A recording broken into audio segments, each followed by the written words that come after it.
تو اس کو اللہ تعالیٰ نے اشرف المخلوقات نائب الہی خلیفۃ اللہ فی الارض بنایا تھا،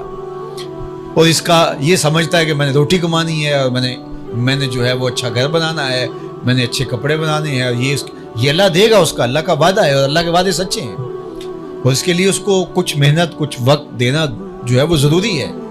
لیکن جو اس کا مقصد حیات ہے وہ نائب الہی ہے، تو پھر تخلقوا باخلاق اللہ، تو وہ پھر صفتیں اس کے اندر پیدا کرنا ہوں گی۔ جس کا نائب ہے اس کی صفات کا پھر اسے عکس بننا پڑے گا، عکس جمال کبریا اس کو بننا پڑے گا۔ کیوں؟ اس لیے کہ یہ نائب الہی ہے، پھر اس کی صفات کا عکس اس کے وجود سے دکھائی دے، اور وہ پیدا کرنے کے لیے وہ کہے میں کیسے پیدا کروں، اللہ نے وہ نظام دیا ہے اور قرآن مجید عطا کیا ہے، اور اس کو لے کر کے بیٹھ جائے، روز ایک رکوع روز تلاوت کرے اور دیکھے کہ اس میں میرے رب نے مجھ سے کس بات کا تقاضا کیا ہے، جن خوبیوں کا تقاضا مجھ سے ان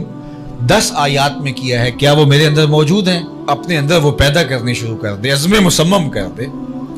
تو وہ دیکھنا کہ مہینوں اشروں کے اندر اس کی ذات کس طرح مکمل ہونا شروع ہو جائے گی، اور وہ واقعتاً مسند پہ آ جائے گا۔ لیکن اس کی طلب اس کو نہیں ہوگی، تو طلب کے بغیر تو ماں بھی بیٹے کو دودھ نہیں دیتی، جب بیٹا روتا ہے تو تب ماں کی چھاتی میں جوش آتا ہے۔ تو اللہ جل شانہ کی نیابت کوئی چھوٹا انعام ہے، کوئی چھوٹی بات ہے اس کی نیابت، لیکن ہماری ترجیحات ہی وہ نہیں ہوگی، ہماری خواہش تک وہ نہیں ہوگی، اور اس منصب کو حاصل کرنے کے لیے جو ایثار اور جو قربانی ہمیں دینا پڑے گی وہی نہیں ہوگی، ہماری سوچ اور فکر کی وہ بلندی تک نہیں ہوگی، تو پھر نتیجہ کیا ہوگا؟ پھر وہی ہوگا جو نتیجہ ہمارے سامنے ہے۔ اس لیے ہم اگر چاہیں کہ اللہ کی قربت حاصل کریں اور واقعتاً اس کے نائب بن کے دکھائیں، تو پھر یہ مربوط منظم نصاب ہے ہمارے پاس، اس کے مطابق اپنی زندگی کو ڈھال لیں، تو پھر جو ہے وہ کوئی وجہ نہیں ہے کہ یہ کتاب ہماری زندگیوں کو نہ بدل۔ یہ زندگیوں کے اندر ایسے حرارت اور بجلی بھر دیتی ہے، اور اس کتاب کے ساتھ ایسے اجالے ہوتے ہیں، اندر کی ظلمتیں مٹ جاتی ہیں، خیر اور نور کے چشمے پھوٹنے لگتے ہیں اندر سے، اور باطن جو ہے وہ اجالوں اور روشنیوں کا منبع و مصدر بن جاتا ہے اس کتاب کے ساتھ جڑنے سے۔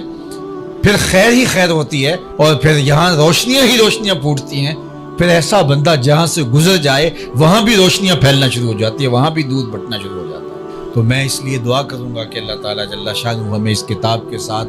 نہ صرف جڑنے بلکہ جڑے رہنے کی، اس کتاب کے ساتھ نہ صرف اعتقادی تعلق بلکہ اس کے ساتھ عملی ربط، اور اس کتاب کے ساتھ نہ صرف عقیدت کا رشتہ بلکہ اس کتاب کے ساتھ جو ہے وہ ہمارا عمل کا رشتہ مستحکم اور مضبوط ہو۔ اور اقبال نے کہا تھا، گر تو می خواہی مسلمہ زیستن، نیست ممکن جز بقرآن زیستن۔ اگر تو ایک مومنانہ زندگی کا تصور لیے ہوئے بیٹھا ہے اور چاہتا ہے کہ میں مومن بن کے جیوں، اور جو شریعت نے مجھے